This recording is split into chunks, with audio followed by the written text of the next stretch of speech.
Tonight, so I'm Pestaluky, co-founder of Still Great Games. We created this game called Keep Talking and Nobody Explodes. Bomb defusal VR games, a lot of fun. I won't actually be talking about that game at all tonight. I'm just going to be going over VR technology. So I've been working in VR for I guess about a year now on that project. A little over a year. I was in the game jam of last year. So yeah, this is just a quick overview of the presentation. We only know one thing. I'll go with that. That's what I'm going to start with, about VR. That's what we'll start with. And then common VR engineering, just a lot of tech stuff. So hopefully you guys are into tech. And if you aren't, I might put you to sleep. So have a nice nap. But yeah, it'll be a lot of the tech stuff. I'm going to go over the how the Samsung Gear VR works, a little bit on the technical side, and some gotchas there about developing for Samsung Gear VR. PlayStation Morpheus, Oculus Rift, VR, and then a couple of last little tidbits about designing. But it was actually a really good intro by the Goliath guys there. I thought it was a good little, definitely things you need to know, stuff about UI, that's definitely things we've experienced as well. But I won't go too much into the design stuff, so we got a bit of an intro for that. Yeah, so I'm going to start off with the one thing that we know about VR. This little crappy low-resolution emoticon I stole from Skype is going to help me explain my first point, my intro point here. So it was actually Chet Valazek from Valve did a presentation pretty recently, and he started off his presentation with the idea that in VR, basically we don't know anything. We don't have a clue what we're doing. And this is because VR has existed for well, we kind of did this thing in the 90s where we tried to make it work, but now is really the only time that we're starting to build VR experiences.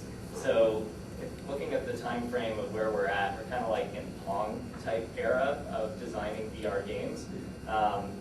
We're very, very new at this. We don't know exactly what works. We don't know how to make a great VR experience. But we do know one thing, and that is don't make people sick. You don't want that.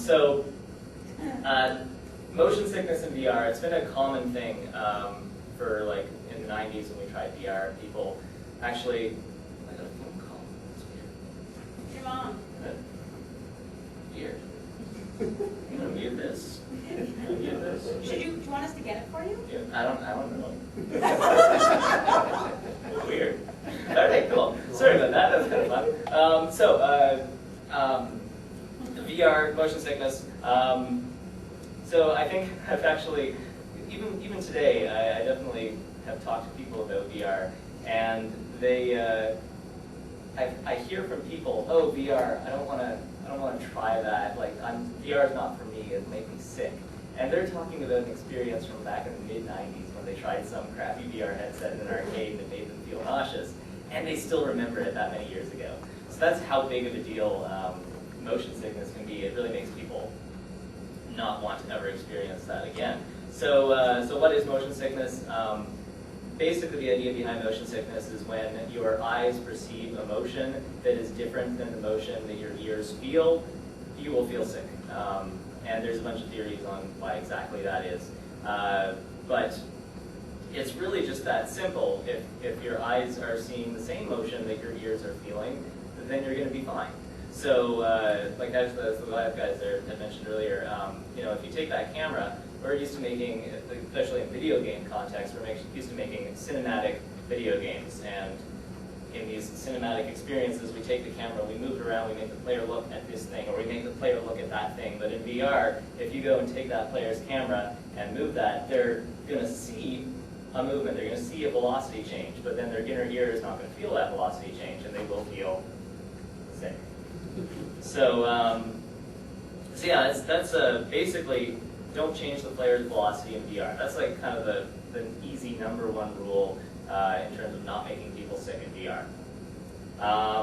So, simple rule, really big challenge for the game industry, especially in VR, because if you take a look at a lot of people who are going to be investing in virtual reality platforms at the get-go, who are existing video game players, they're going to be thinking, oh, I'd love to play my first-person shooter in virtual reality. Well, one of the first things that Valve did is they actually took Team Fortress 2 and they ported that over to their VR platforms, and they were trying that out, and they quickly discovered, oh, Team Fortress 2 is an awful video game in virtual reality because it makes everybody sick. So you have players who want to have that existing game experience in VR. That's what VR is to them. And they're all going to be disappointed because that's not what VR is. And that's not the kind of VR that's going to be successful because it will make people sick. So that's a huge challenge for the industry because now the industry is creating this tech that everybody wants, but they want it for something that it isn't. So players will be disappointed. Yeah, huge problem, huge design problem. If VR crashes, that's probably going to be why. It's because of these expectations that are just going to be a big letdown. Everybody's excited about the platform because they're excited for the wrong reasons. The successful VR games that will make VR work in the long run are going to be new experiences that are completely different than anything that we actually know right now, which is exactly the kind of thing that people can't get excited about because you can't get excited about an idea that doesn't exist and that you can't understand yet because it's just not there. So very, very challenging for VR as an industry. So who knows what will happen? Maybe things will work out, maybe they won't. I'm hoping they will, obviously. We have a game in VR, so yeah. So that's a huge challenge for the VR, especially in the game industry. So that's just I just want to start out with kind of like that's what VR is, that's what VR isn't. Don't make people sick, and that's kind of the premise for what VR is. But now I'm going to go into a whole bunch of VR technology that we have right now. Yeah, I'm going to start off just talking a little bit about lenses and the screen of a VR headset. So I guess you guys haven't actually had time to try the VR headset yet, but basically all the headsets have some common features. I'm going to go over those here first. So you'll have a screen and then some lenses in front of that screen. The purpose of the lenses are actually, one of the main purposes is to change the focal distance to be a comfortable distance away from you. Because you have the screen that's literally just like maybe a couple inches, an inch from your eyes or something like that. Like there's no way that you could focus on that. That would just strain your eyes. You wouldn't be able to do that. So the lenses change the focal distance so that it's kind of like out over there. Interesting thing to note about that. Everything in the 3D world is at the same focal distance. So that's not like in reality. In reality, we actually change the focus of our eye to look at things that are closer and further away. So we don't get that with this kind of VR headset. But they are doing some research into light fields and things like that, which will kind of project different levels of focal length. But I don't actually know anything about that technology yet, and it hasn't actually come out yet. So that's the idea with the screen, the lenses. Lenses change the focal distance. So then you'll also see, sorry, I don't have my presenter here, so a little bit awkward. But all right, so typically you'll see screenshots of VR applications. They look like that. They're all kind of warped and distorted. So what's actually happening here is your game usually will render a scene that's undistorted, just two cameras side by side, and then a distorted one. The distorted one reverses all of the distortion that's happening in the lenses when they change that focal distance. So these lenses are basically distorting that image. So if you gave it something like that, those lenses would end up just kind of making this weird, distorted, blurry mess. So by doing that specific distortion, it reverses the distortion in the lenses. So when you look at that through the lenses, it looks like it's like straight lines and it looks like a normal picture. It kind of looks actually a little bit more like that. So basically that's the idea with the lens distortion. Also, you'll see on this picture, if you look around the edges, you'll see kind of like the red and the yellows kind of fringing there, that chromatic aberration.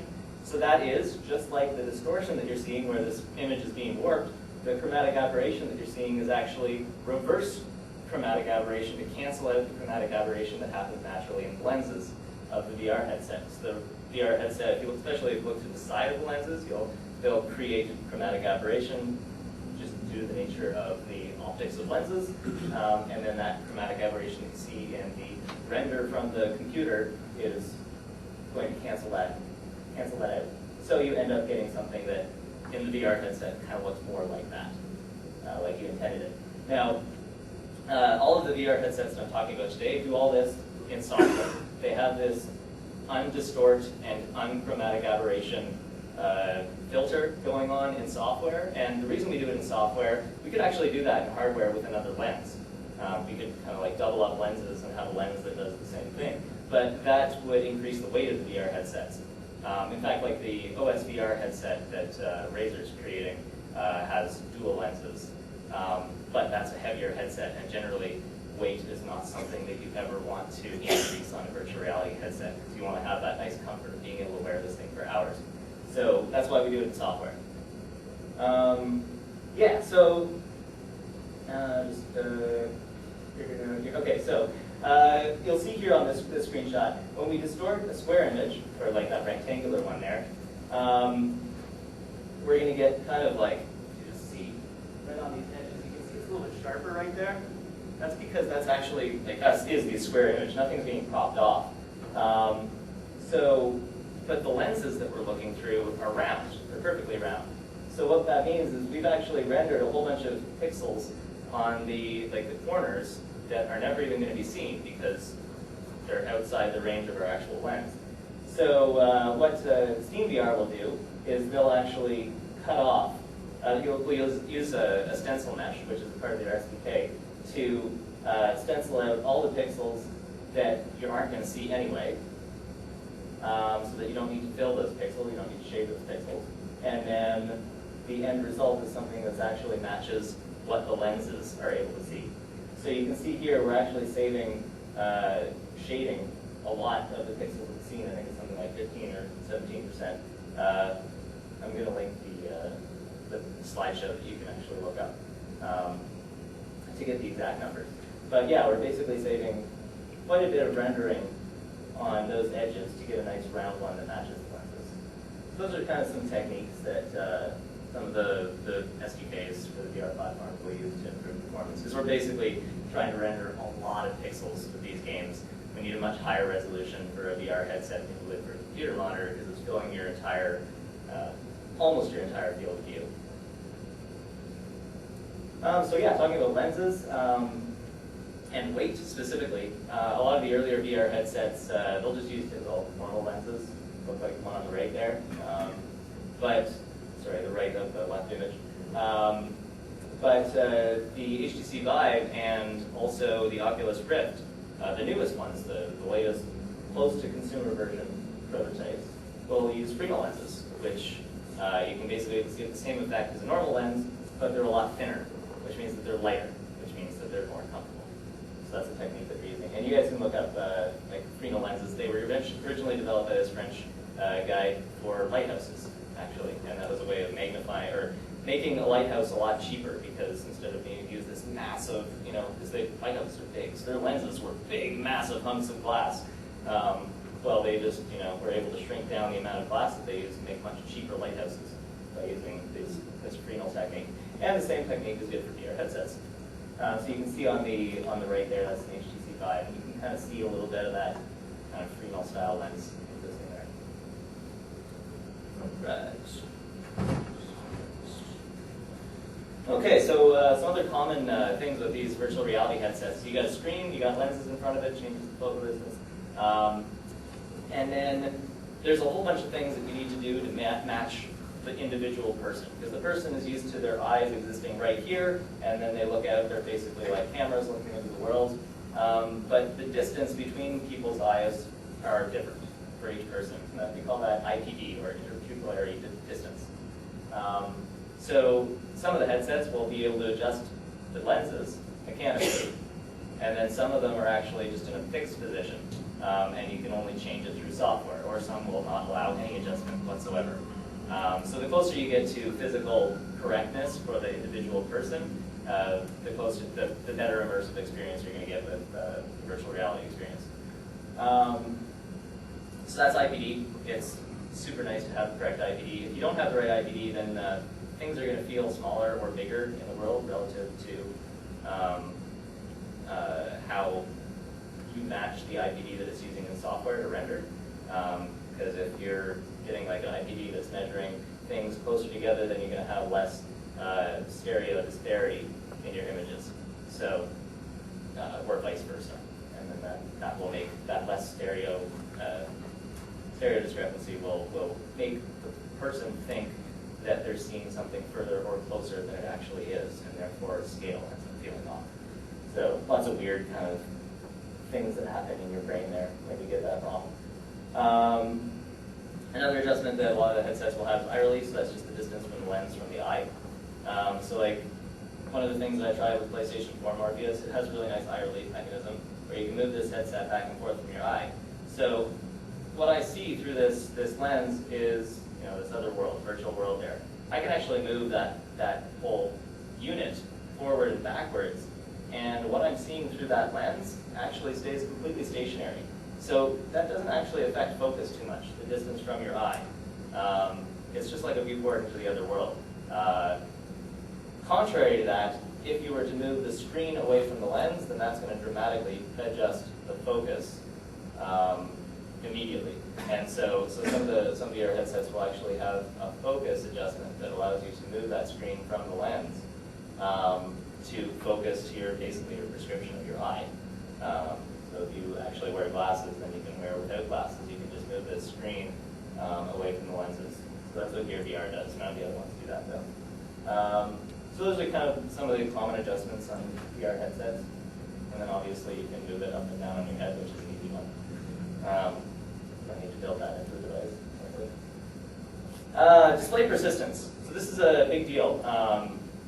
With all the VR headsets that I'm talking about today, all have low persistent displays, and that's a buzzword that you're going to hear a lot. And it reduces motion blur. So I'm just going to show you. So here is a UFO moving. So you can just take a look at the top one. The bottom one is just the same, I think, the lower frame rate. But that UFO probably looks blurry to all of us. A little bit blurry. It's not like it's sharp and crystal clear. And it's not because our eyes are incapable of tracking something moving at that speed. Like, it's really not moving all that fast. If I was just moving across, like, I'm in focus, right? Like, I can move across pretty much the same speed, and I'll be in focus to you because your eyes can see that. But this projector is a high persistence display. So a high persistence display is actually incorrect most of the time in terms of what it's presenting to you as an image. And I'll show you an example of that with a really quick, rough sketch. I apologize, it's not the greatest sketch. But reality, like if you have an object moving, so the object's position is changing over time, it's a continuous function in reality. You can sample any point in time, no matter what the granularity, and you'll be able to get a different value back to the object position. But that's not what a monitor or any type of computer display is going to show you. It's going to do frame by frame. So a typical LCD, it's going to be sampling, say, like, okay, at this point in time, the object is at this location. And I'm going to show you it at that location, and I'm going to keep showing you at that location until finally, oh, next frame, it's there. So now I'm going to show it that location. I'm going to keep showing it that location until the next frame, and then the next frame. And so that, in this, you can see that for the majority of time, it's actually incorrect. And it's increasingly incorrect in telling you that it's at that location, because really it's actually up at that location at that point in time.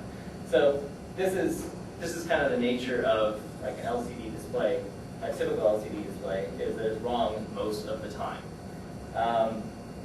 So a way to get around, so when your eye sees this, it's seeing this jump here, and your eye will blur this. Your eye won't blur it, your mind will blur it. Your perception system can't understand how that physically is happening because it's just doing this fast jump. So your eye actually blurs that image together from this point to this point, this point to this point. And that's why when we look at this little UFO going, we see that it looks almost a little bit blurry because our eye is blurring each individual step of the frame together.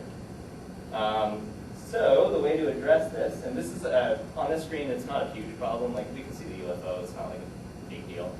In virtual reality, it's a massive problem because as you turn your head, you're moving quickly. Like you need to be able to, not just see a smear across your face. And that's what you're going to see in virtual reality. You're going to be able to see all of the problems with this type of display quite clearly. So you can up the frame rate. Upping the frame rate would definitely help because you have more little samples here. But upping the frame rate is difficult to do in video game where we're already pressing like 90 hertz or whatever. Like 90 hertz stereoscopic is pretty difficult to achieve to start with. So the technique we use is the low persistence display, which shows the image for less time. It just flashes it, and then it's off for the majority of the time. So the image is incorrect for less time. So at this point in time, we flash for a fraction of the frame. We flash really bright, and we do need to flash brighter. You'll actually notice that low persistence displays will usually be dimmer displays because they're not lit for as long, so there's less photons traveling towards our eye. And this isn't so bad for VR headsets because VR headsets are in this closed room with no light coming in from the outside. So it's okay that they're dim because it's still going to look bright to us because it's the only thing we're seeing. So that's the technique of the low persistence display, is we just flash it for a brief moment and then it's off for most of the time. So our eye sees it incorrectly for less time, and we don't need to blur as much.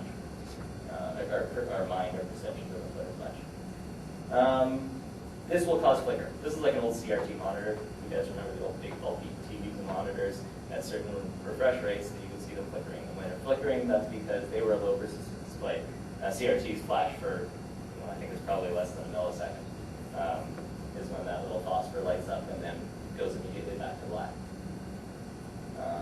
Yeah, so that's display persistence, super important for VR headsets.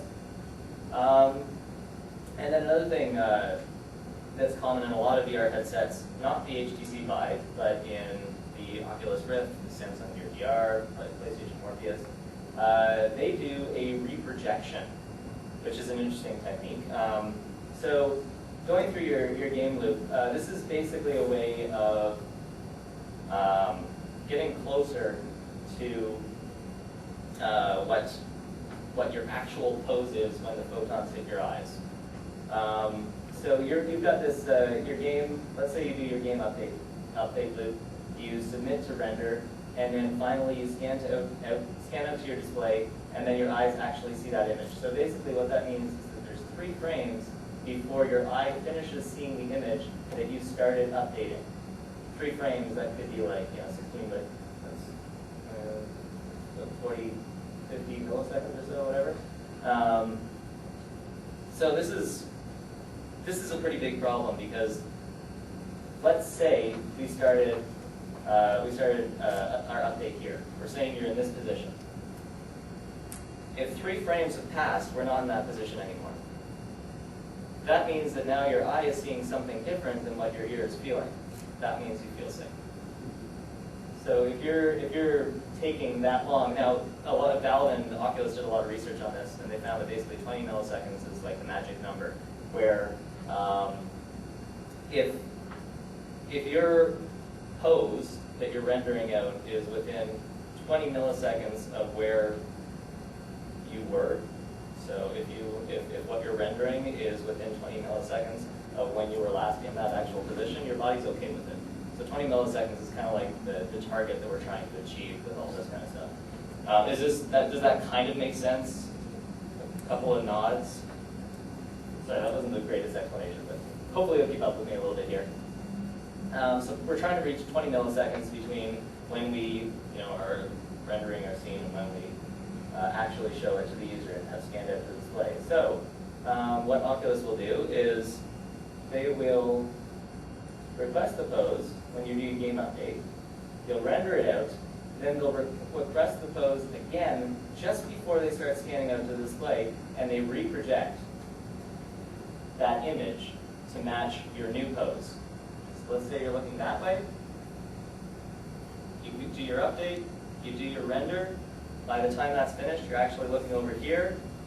Oculus SDK will take that image and warp it, so basically like move it partially off screen and do a little bit of magic using their their math functions, and it will be incorrect, but it will be kind of correct enough to be able to prevent the motion sickness that would be caused by you being just like totally off, like you would have been had you just displayed what you rendered from quite a few milliseconds ago. And that's why if you use an Oculus, a lot of the Oculus Rift prototypes, the Samsung Gear VR, if you move your head quickly, you'll actually see black kind of flickering in from the side.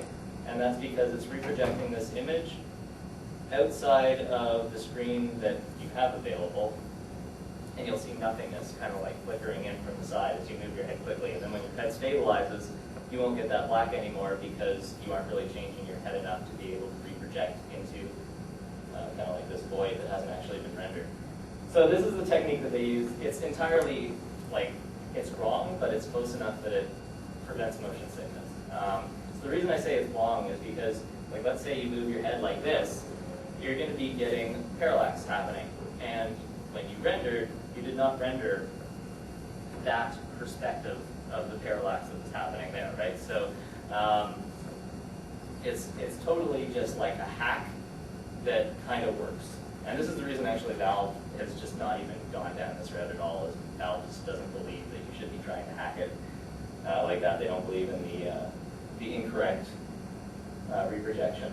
But, you know, it prevents motion sickness. The other great thing about doing it this way is, let's say your game is running along and your update takes too long, and you don't get your render out in time, and now you've missed a frame.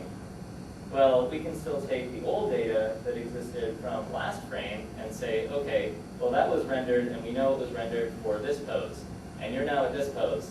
So we'll just reproject it even more to get it approximately where it should be. So your game can run at 30 frames a second, and it won't make you incredibly sick. It might make you a little bit sick, because again, they're making these assumptions. They can't do the proper parallax that should be happening.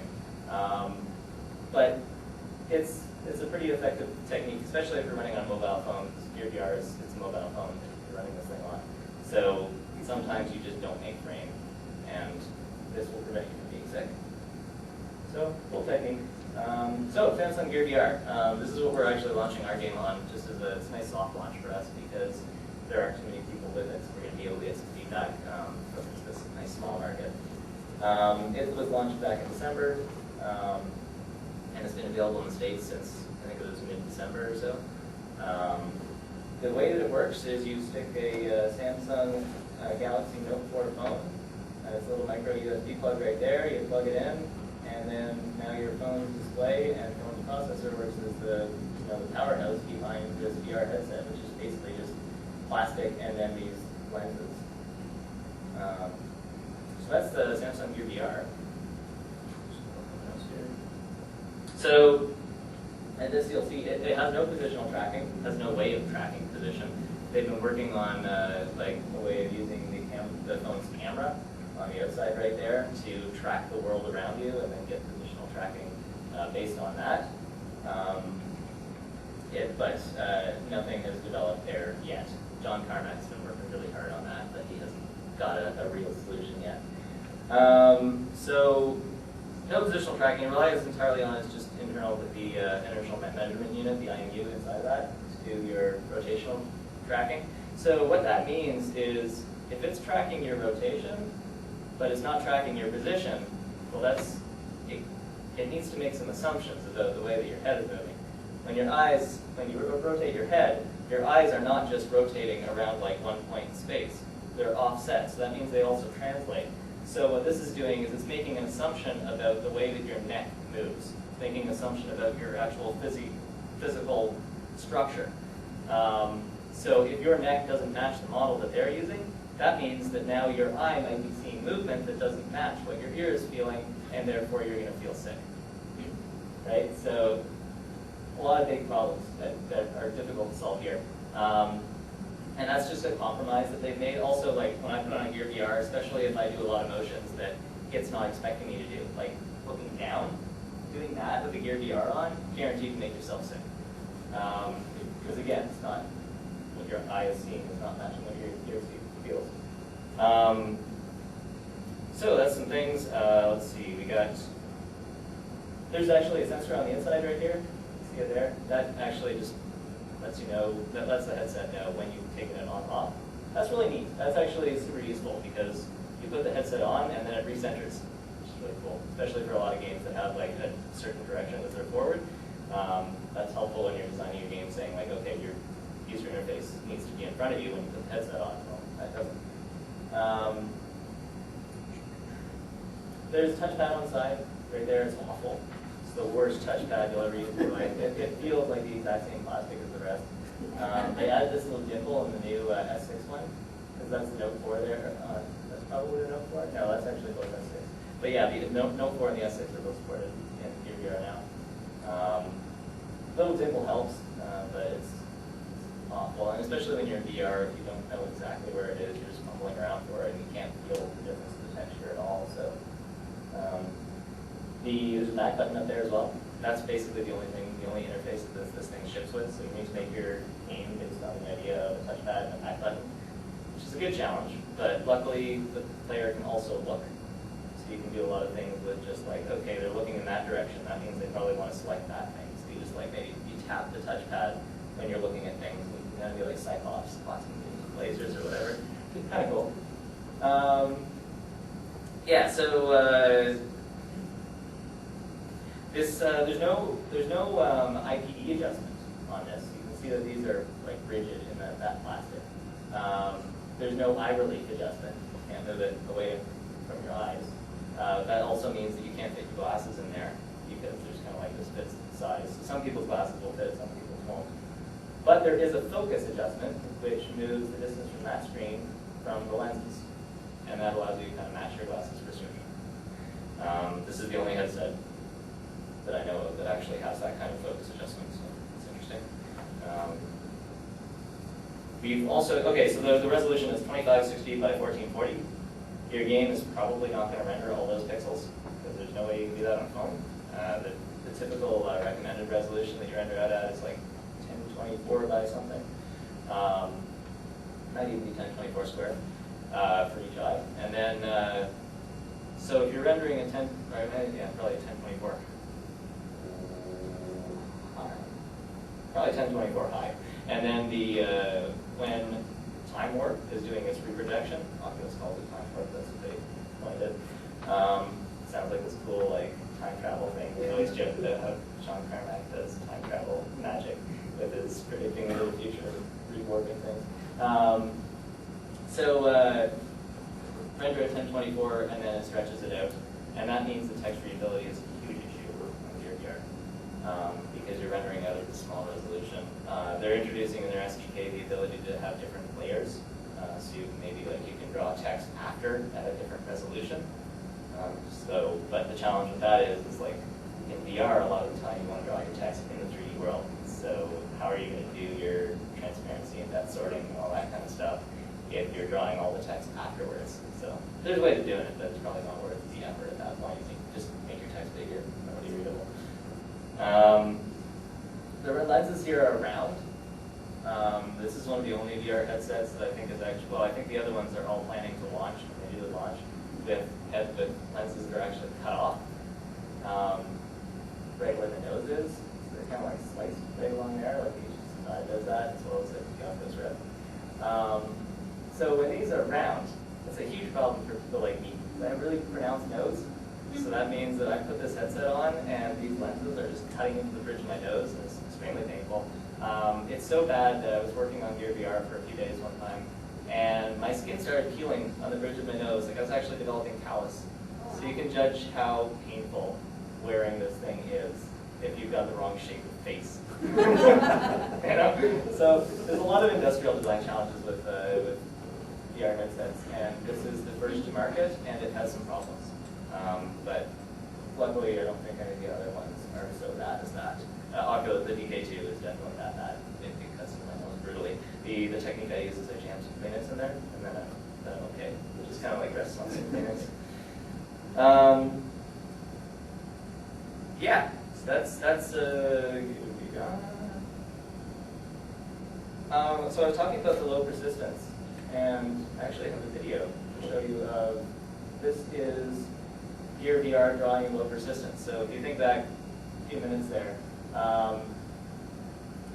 the low persistence display, instead of just scanning across and keeping those pixels all lit all the time, you can see that they're only lit for, I don't know if it's like the 4 milliseconds or so, and then they fade off to black again. So this is filmed at 1200 frames a second.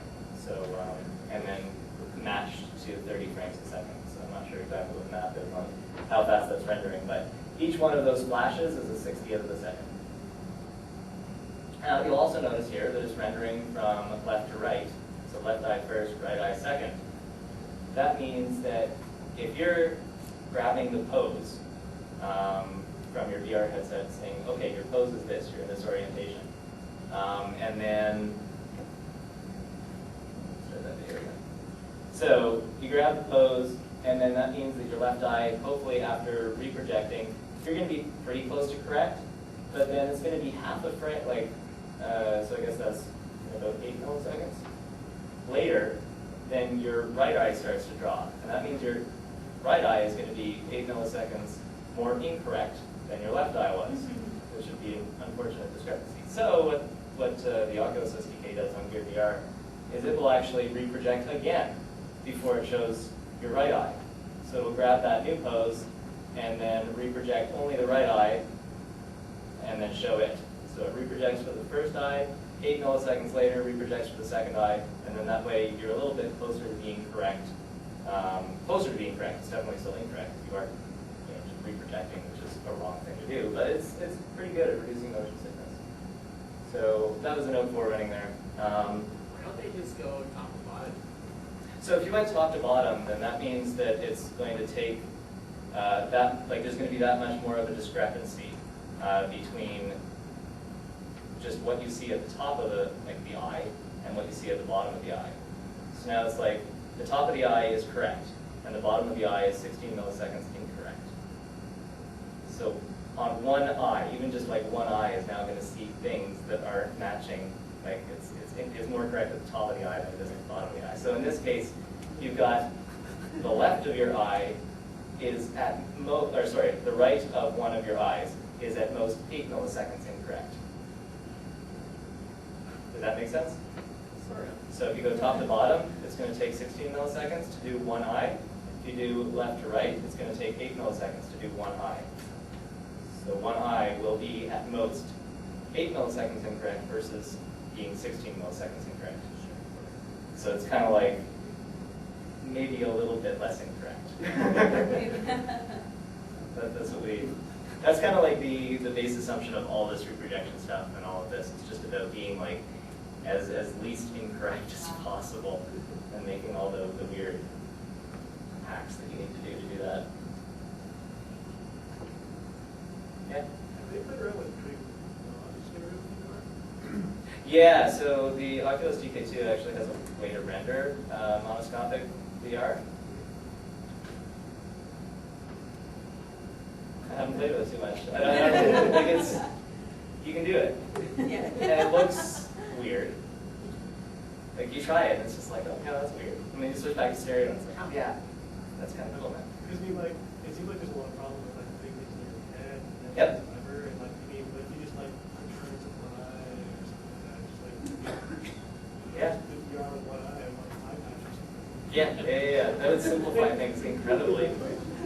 You're totally right. So when Valve was actually doing their initial VR prototyping, they started with monoscopic. They called it a telescope. And it was a little, it looked like a telescope that you held up to your eye, and you'd be told that you'd walk around their room and they'd track these visual markers on the walls. So that's how they definitely started, because it's easier to implement, for sure. But I don't know if that's what people want. I know there's going to be a lot of disappointments with VR, because people are going to be wanting the ability to play the first-person shooter in VR, but I think that's something that, it's a solvable problem at least. So, yeah, here's some gotchas. So text readability, I already talked about. Oh, there's bad black smearing on Gear VR specifically. So we've got this OLED display, but they're not perfect. If you have something that's really dark in VR and you move your head, you're going to see that black kind of just smear across. And you can kind of overdrive the pixels to reduce the problem a bit, but they're just not all there yet. So that's a problem. So we have a really some dark scenes in our game, and that's been a massive challenge doing lighting, because it's okay, we have a dark scene, we want to get this kind of mood and this feeling, but when you turn your head, everything's smeared, you can't see anything, so it's not very useful at all. That's a big design challenge. I don't like that very much at all. Hopefully that improves over time. Gear VR is running on a Note 4 or an S6, so they have a pretty fast CPU and a pretty fast GPU and an extremely slow bus. So that means because you have a really slow bus, that means you can't do too many draw calls. So on Gear VR, you usually try and target like about 100 draw calls. And that's total for 2 eyes. So actually 50 draw calls for your game, which is a pretty big challenge sometimes, depending on your scene.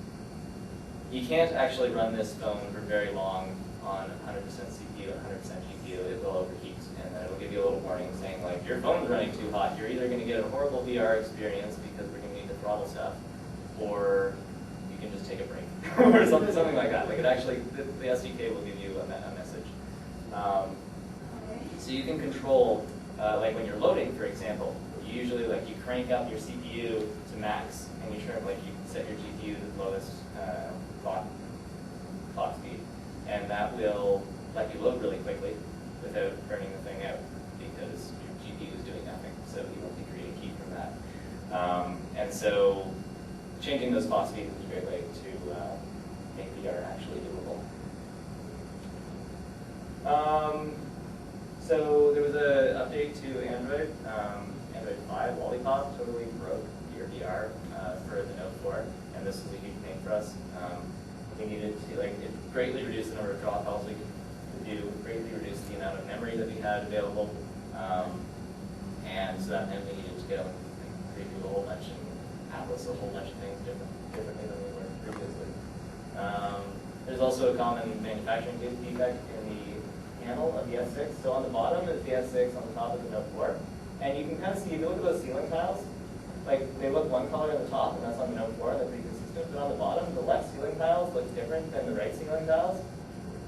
When you see this in stereo vision, it's awful, especially when you like fading from black, because you're going to get one eye is like one kind of black level, and then another eye is a different black level, and then you get this disparity in terms of what you're seeing between your 2 eyes, and it's just like somebody just. There's nothing really like it. I want to say that it's kind of like holding your hand up in front of one eye, except that it's not like that because it's really just not natural and uncomfortable. It hurts your eyes a lot. So this is a common manufacturing defect. We have it in our S6 that we got from Ottawa to develop our game on, and we're just like, guys, and they're working on it, but like, what are they going to do? I don't even know if they can fix that firmware. So I'm pretty sure it's like a manufacturing defect. So that was a problem. Like you can even see this is like one solid color, and you can see the bottom image. Like it's totally different color. Like it's awful. I mean, it's okay for a phone screen, but when you put this like, and you enlarge it to your entire vision, you're doing stereo vision. It's a huge challenge. Is that all S6? It's common. I don't know how common, but it's not just ours. That's pretty crappy. Especially when people spend, you know, like I don't know how much the phone is, but it's probably like $800 whatever dollars, like $200 for a headset. Like, ooh. Curiosity, has battery life been an issue? Because obviously you're basically running this thing for 4 years, Yep. right? And I can imagine it's like, you don't give somebody a 3-hour experience because the headset, well, the phone will knock you out before. Yeah, about 2 hours is kind of what you're looking at. You can watch a movie, that kind of thing. Yep, battery life's an issue. They actually have, I believe, I'm not sure if it's the new Gear VR or if it's going to be like future Gear VRs, but there's an extra battery in that. And that battery will assist in just running the phone.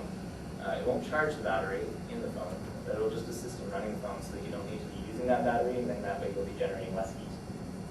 And that's a really good way to reduce the heat. Because you're kind of like moving that outside of the phone into the headset. But I don't know, there's things that they're trying. It's ridiculous, they're using the phone. So yeah, Morpheus is the next one I want to talk about. So no IPD adjustment, kind of like your VR. There is an eye relief adjustment that works really well. You'll see this headset looks totally different than the other ones. It's not like it straps to your face and presses against your face. It actually straps to your forehead and the back of your head. So the pressure's all there, and then what actually, it's rendering its view for the correct world from its perspective. So when it kind of shifts a little bit, your eye is still seeing a world that exists where it should relative to where it's drawn from. So it seems to be kind of okay if it wiggles a little bit. The problems right now with this headset is that the positional tracking is actually really bad when you do just like subtle movements. If you just move just a little bit, it's not going to pick it up at all. So then again, your ear is feeling this motion of just a little bit movement forward, and your eye doesn't see it because it just doesn't move. And that's the problem with tracking that they're working on right now. So like all this stuff is very early development. We're gonna be releasing like next year around this time maybe. Who knows? We'll see. It uses a camera for its positional tracking. So like it's just like the move controllers where like these blue lights are tracked by this camera. And then there's also IMU, the inertial measurement unit, inside that tracks the just your kind of like initial rotation movement, and then the camera tracks the position. It's kind of the basics of how it works. There's a little bit of sensor fusion that happens there that allows them to do these magical things. So this is a 1080p display that they've got here. It's 1920 by 1080. But they run it at 120 hertz, and they reproject just like the Oculus ones. So your game is probably going to be, a lot of the games are probably going to end up running at 60 hertz because it's hard to push 120 hertz, especially on a console. So you're going to run your game 60 hertz, and then it will reproject every other frame just that much more to compensate. So yeah, it works pretty well. That's basically the Morpheus. So Oculus Rift and Steam VR, these headsets are so similar. They look different. That guy's wearing headphones. That's actually a difference. But so I'm actually going to kind of talk about both of these like at the same time because of how similar the headsets are. They both have motion controllers. They're tracked with the same system that tracks the headset. So I think they're super high precision. The Oculus headset has kind of like a rigid backing to it with little dots that are used for positional tracking. I'll talk about that in a moment.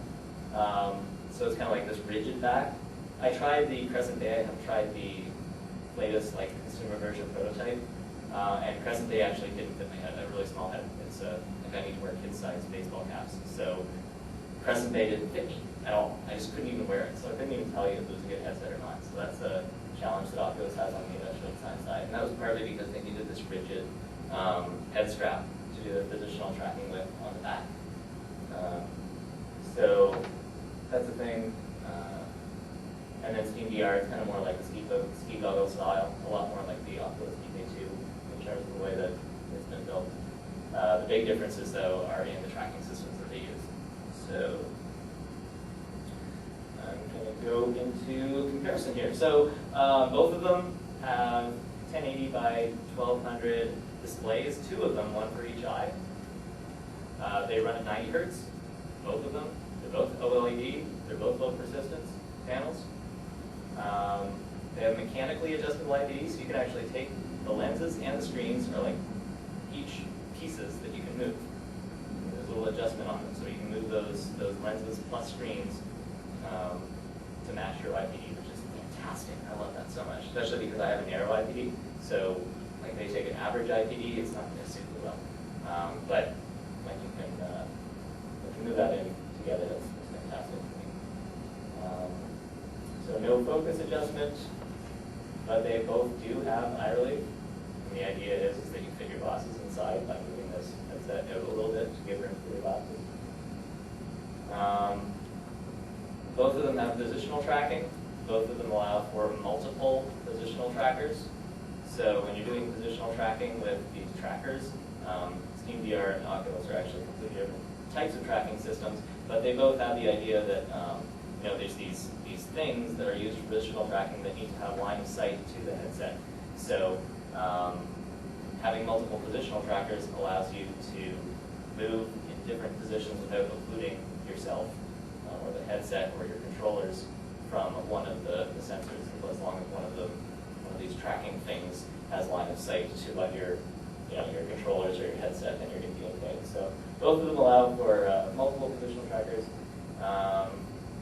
Both of them have these high precision wireless controller tracking mechanism or prop tracking mechanism. Both of them are wired. This is actually another thing that's a massive challenge with VR, is that you want to be able to move around this VR world, but you've got this cable that you can't see in the virtual world because it's not being tracked, which means that you're going to trip over it.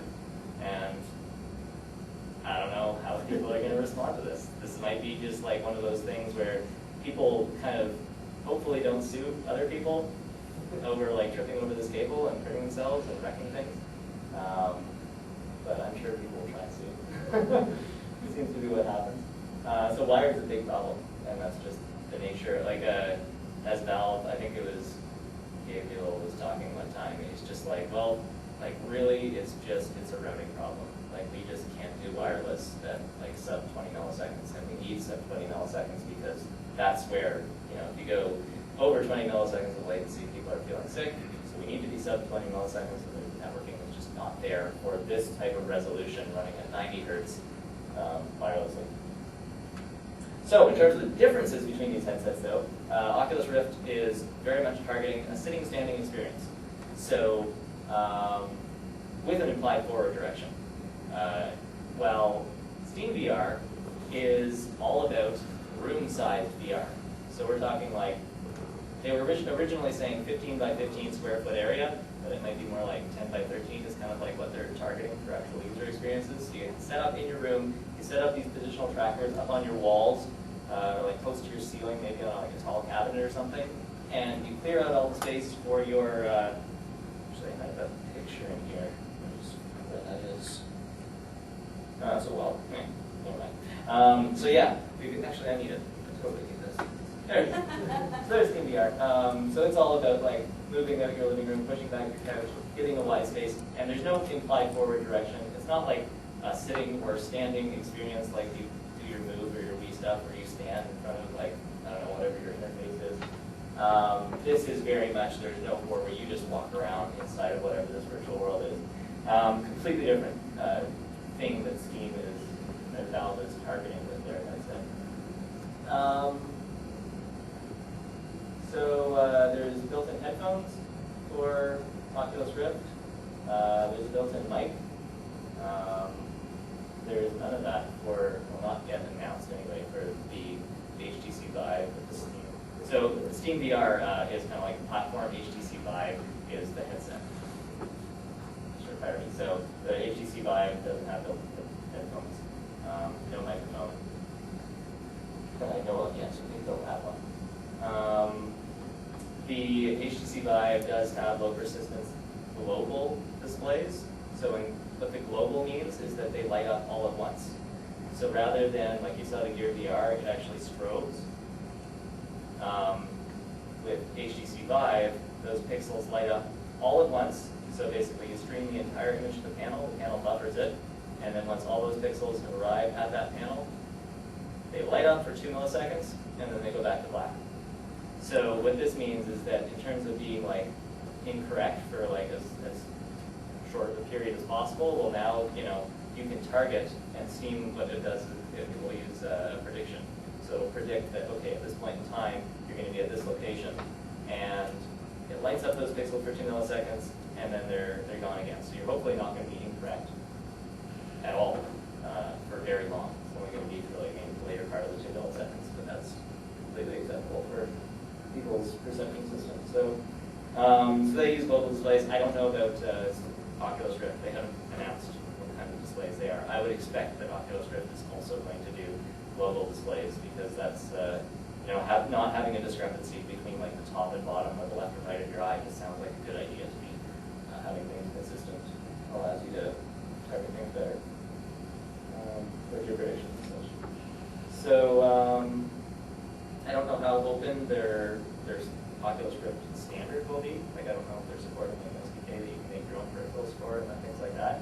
But Steam VR, they've coined this Open VR SDK, which is basically their entire tracking system, all of their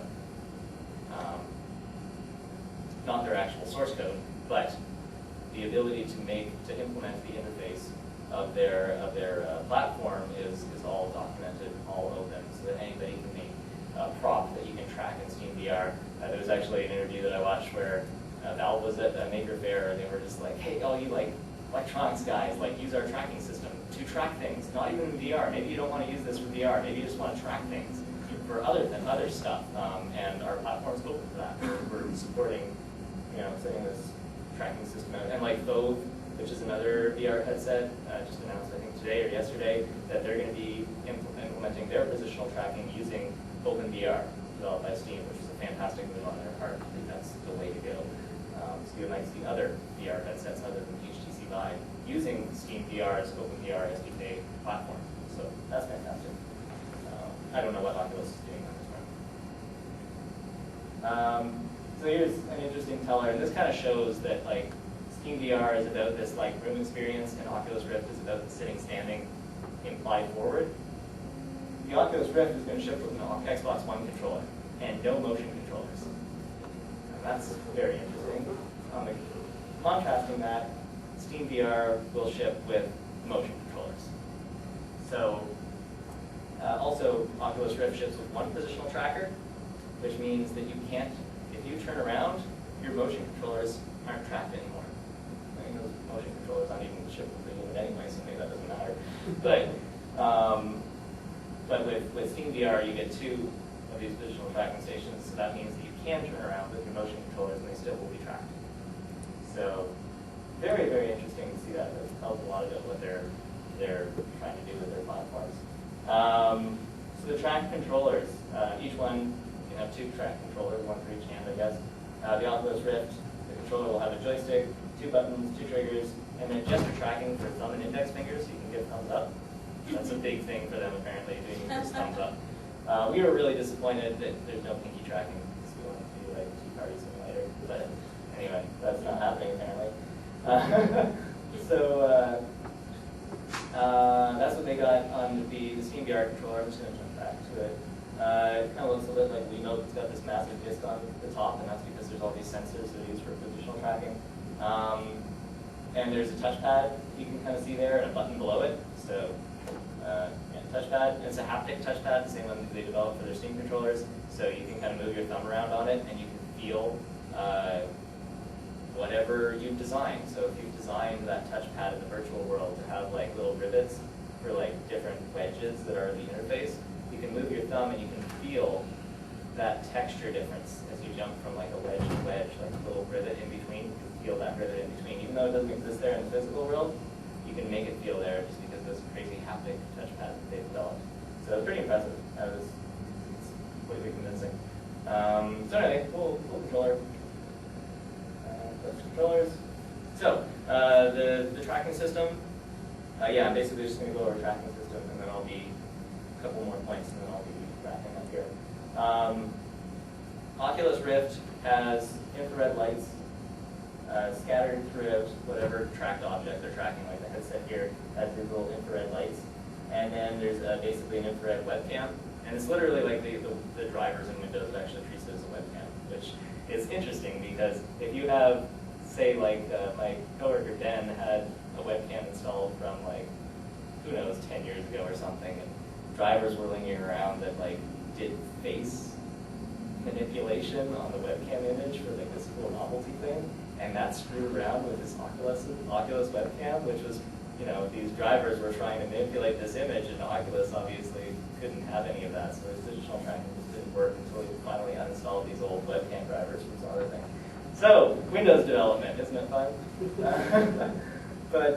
So yeah, it's basically an IR webcam there, and there are all the LEDs. This works like a lot of motion tracking systems where if that webcam is seeing a 2D plane, and it sees a light there, that means that it knows that relative to that camera, it must be along that line in 3D space. Okay, and then it sees another light there. That must be along that line in 3D space. Well, when I have 3 of these lights, if I can see 3 of those, then now that means that, okay, one of those points is there, and I know which one it is. I think they might flash at different frequencies for identifying which LED is which in terms of its position on the headset. But I might be wrong about that. It might be just due to the arrangement of them. Not 100% sure on that. But if it knows where 3 of the points are, that means that the headset can only exist in 3D space at one location to fit those 3 lines. And that's how it determines the orientation, route, and position in 3D space. I think typically you want to have more than just 3 to, I guess, probably improve accuracy and reduce error due to some other physical properties. But that's how with one camera you're able to do 3D positional tracking and orientation tracking. Sub-millimeter is what they've managed to achieve, whatever resolution they have there for that webcam. And then if you have another positional tracking, that's again just for occlusion. So if you become occluded from one of the cameras, the other camera can see it and then figure out that position. So that's basically, they call it constellation, and that's what they use to track their controllers. That's what they use to go back to their controllers for a second. You'll see those little like dots along the ring around the hand. I believe those dots are probably the infrared emitters, so they're just emitting infrared light from that point. And that's what the camera picks up on. That's that. SteamVR. So SteamVR is completely different in the way that it does its tracking. Yeah, so here's one of the base stations. They call them Lighthouse. And Lighthouse is a pretty good name. They're basically beacons that blast lasers across your room. And then all of the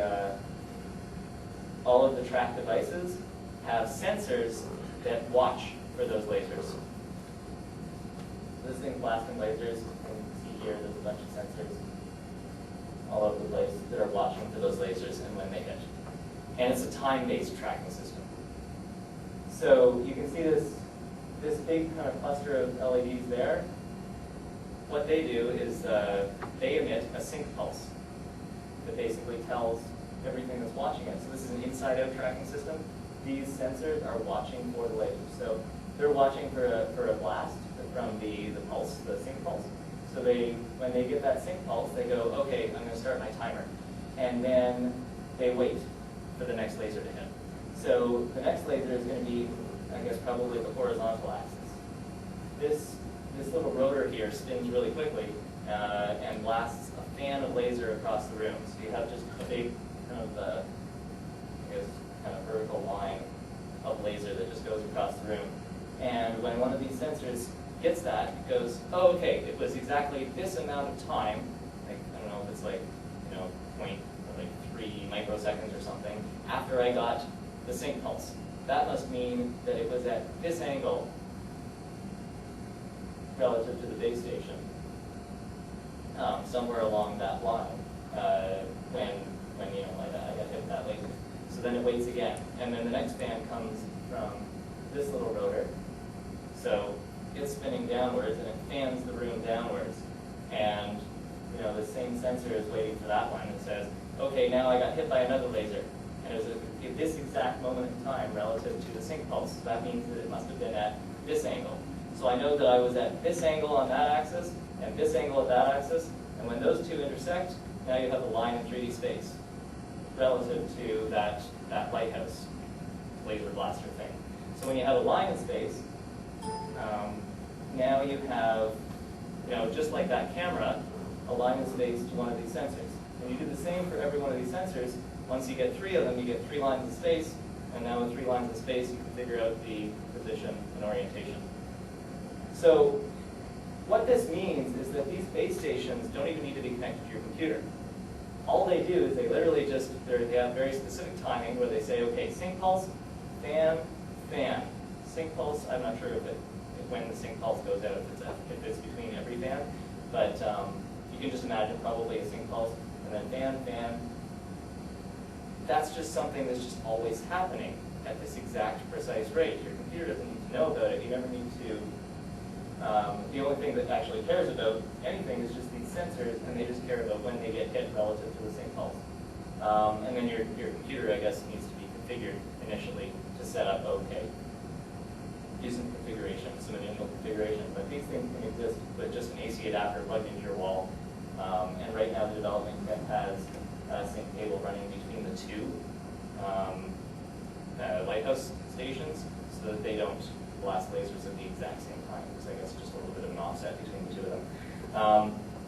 But this is really cool because now you can have a tracking area that's the size of a football field, and you just have these base stations set up at key points throughout like a football field sized area, and they're just blasting lasers all over the place. And so long as they're synchronized, they can be completely, you know, just powered, basically, and then synchronized between themselves. They don't need to be connected to some computer or something. All these tracking systems just watch for their lasers and then can figure out where they are in space based on that. So it's a really clever system, and this is what allows you to be able to have this nice big area, and you're not limited to like some camera across them. So that's the way their tracking system works. Then you just need a wire that is the size of your football table. Because the football is... Yeah, when it's wireless, it's going to be fantastic. It's going to be so good, but not there yet. Another thing about, so Steam VR will actually, different than Oculus, different than Morpheus, Steam VR will actually do prediction rather than projection, reprojection. So when you start your game simulation, you predict where you're going to be at the time that those photons light up on the screen. So you're predicting 33 milliseconds out. You do your game simulation, then you submit to your renderer, but just before you submit to your renderer, you repredict, now only 22 milliseconds out, and apparently, like according to these guys at Valve, they're super confident in their prediction algorithms, and they are certain that like 22 milliseconds, their prediction is rock solid. They know where you're going to be 22 milliseconds in the future. Kind of cool. So they're 100% certain, 22 milliseconds out, that they know where you're going to be. So you render based on that. And let's say they're completely incorrect. Luckily, they're, you know, this is within almost close to that 20 millisecond magic number where, you know, your body is okay with 20 milliseconds latency. So if we get the prediction a little bit wrong, hopefully it's going to be okay. But yeah, so that's how Valve will do it. So hopefully you're going to be 22 milliseconds out. You predict, you render, you send it to your panel, it lights up. No reprojection here, just really, really rock solid prediction. That way you are going to get like direct parallax happening. You are going to achieve, if you hit your frames, and if your prediction's good, that means you're going to get an image that's actually like exactly what it should be, rendered with the correct parallax and everything. Yeah, so pretty clever. And then there's a whole bunch more optimizations that the SDK will do to give you just that little bit, like they actually worked really hard to, you see the render is actually waiting a little bit for this submit call. They actually have a running start where they start submitting to the graphics card like just beforehand, so that right when you do your desync, you start rendering out immediately, and that saves you like half a millisecond or something like that. But this is a big deal when you're rendering at like 90 hertz.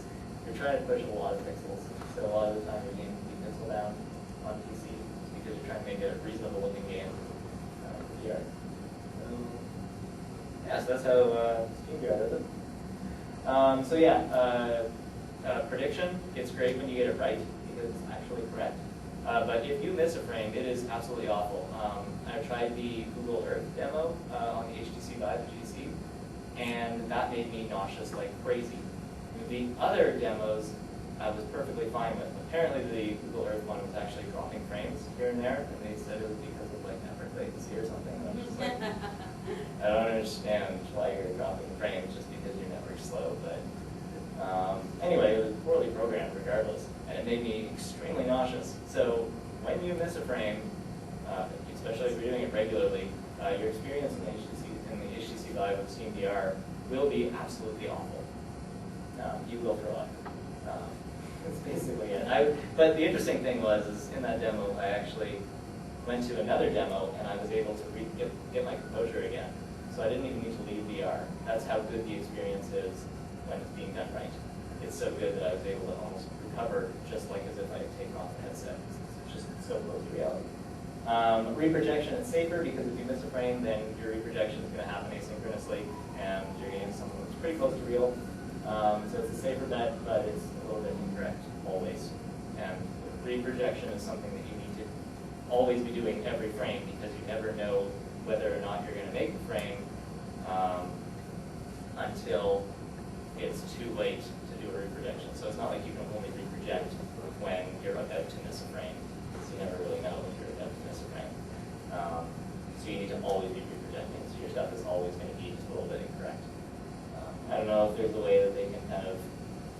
hybrid where you do like really great prediction with pre-projection. I haven't really actually seen that happening yet. Maybe there's a reason they don't do that, but anyway, that's that. Yeah, a couple last thoughts. Big problems in VR graphics is aliasing. Because your head's always moving, just like always, just little bits of movement always. You can't keep your head 100% perfectly still. So that means that all the aliasing artifacts that you get are super pronounced in VR. So, you want to have your anti-aliasing cranked up to the max, except that if you're running on a phone, you can't crank your anti-aliasing up to the max because it's a phone. So, it's just like all these big kind of like challenges there to try and get things not aliased, especially like if you're using Unity text meshes. Like, they're going to alias like crazy because they don't have any bitmaps. So if you're using textures for your text, you're going to need to do bitmaps with trilinear filtering because there's no other way that you're going to get that text to be readable if it's aliasing like crazy. What we use is we actually use Text Mesh Pro in Unity, which does signed distance field rendering with some built-in anti-aliasing that works really well. No matter like what your distance is, the anti-aliasing is really good. Until you go like really far away, then you're going to start getting some aliasing with that effect. But it seemed to be a good solution for us in our game. Locomotion's an unsolved problem. You can't just like move the player like in a first-person shooter. Big deal. I don't know. We'll see what the future holds. Normal maps are sometimes horrible if they're really close, because now you have stereo vision. So your stereo vision basically tells you, oh, that normal map, well, it's not really real, it's actually flat. But they're not always bad. If you have something that's off in the distance, then your stereo disparity is not going to be that great anymore when it's far away. So you can totally get away with normal maps. And that's really important to have normal maps on stuff that's always going to be far away from the player to give it that great look. But then never use normal maps if it's like something they can bring up and look at close to their face. And then the cable, massive problem. That's a whole big ramble. Thanks for listening to me. There's some talks if you want to look up more information. I highly recommend this first talk if you like 3D graphics and VR. This is the most fantastic talk ever. It's free online. So definitely get that one. And then Tested has a whole bunch of fantastic. These 3 Tested videos, like Tested does great interviews. So look them up on YouTube and they have great interviews with stuff. So that's it. Thank you guys.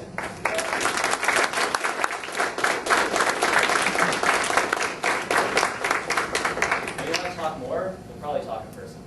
Yeah, so I would suggest that people that have questions to continue this discussion just after the talk and ask questions directly to Alan. Thank you, Alan. That was great. Like one time tonight around the hours. It was a great talk. So the guys finally set up a little bit of machine. So after seeing all the presentation, if you want to try it out, just put the glass. You don't have to. You don't have to go through a full experience, but it's cool to see the VR running. You can test all those issues he was mentioning, testing stuff. So I think there's a ton of things to take back.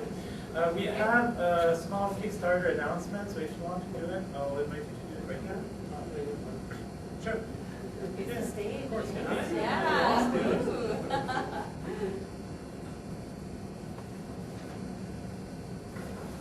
Wow, it's way better up here, yeah. So, hey guys, bunch of familiar faces in the crowd for you. For those of you who don't know me, I'll give you a little bit of background information on myself. So, about a year ago, I decided to start an indie gaming company. Shortly after, unfortunately, I was diagnosed with cancer. So my last summer was basically walking to the hospital, getting a radiation treatment, walking back to the hotel room, icing myself off, and designing a game. Yeah, it was crazy. Absolutely nuts, would not recommend it. But basically the game that we were designing centered around kind of an RTS game where you have your defense, support, and army. But we wanted to take that experience into the real world and create a location-based game that turns a player into a base that moves in the real world. Recently we went to Kickstarter, and we launched our Kickstarter campaign just to collect some data and some metrics. By the time we left for dinner, the celebratory dinner afterwards, we were picked for a staff pick on Kickstarter and featured on the Noteworthy. So we rallied together to try to get some support from friends and family who were not expecting our phone calls and pleas and begs for money at all. But unfortunately, it flopped. We just couldn't get enough support fast enough to kind of get things off the ground. So the reason I'm here is asking for you guys to see if you would be interested in maybe giving some feedback on our campaign that we launched together to help us kind of move it forward so that we can get some better metrics on the next time out. So if you wouldn't mind, after you enjoyed the awesome demo, maybe hitting me up and then sharing your contact info, your email address or something, so I can reach out and send a link, that would be very much appreciated. Before I walk off stage, I think it would only be really appropriate to give a huge one last round of applause to JS for 7 years of running this.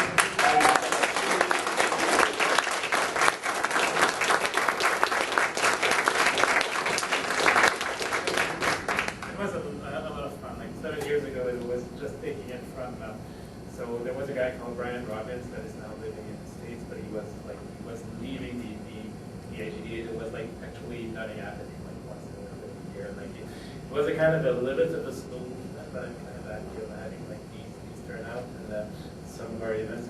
I'm still dreaming. Like 4 years ago, I did an event about one of the Ubisoft Montreal games. There was like 120 people, so I'm hoping that we can reach out to those numbers again. But it was a lot of fun. So as I mentioned originally, don't hesitate to get implicated. I would like to see more of the community. That's good. It's a good thing that the community speaks to each other. We don't need also to always be tech. We can have art and stuff. So we're working on this. That's great. I will encourage you to continue this discussion at PressCon after you have tried this demo. Get a little bit of a.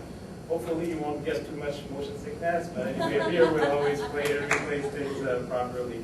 So if you haven't registered yet, go see the OJAM this weekend, and we'll speak to you at the PressCon after this event. Have a great day.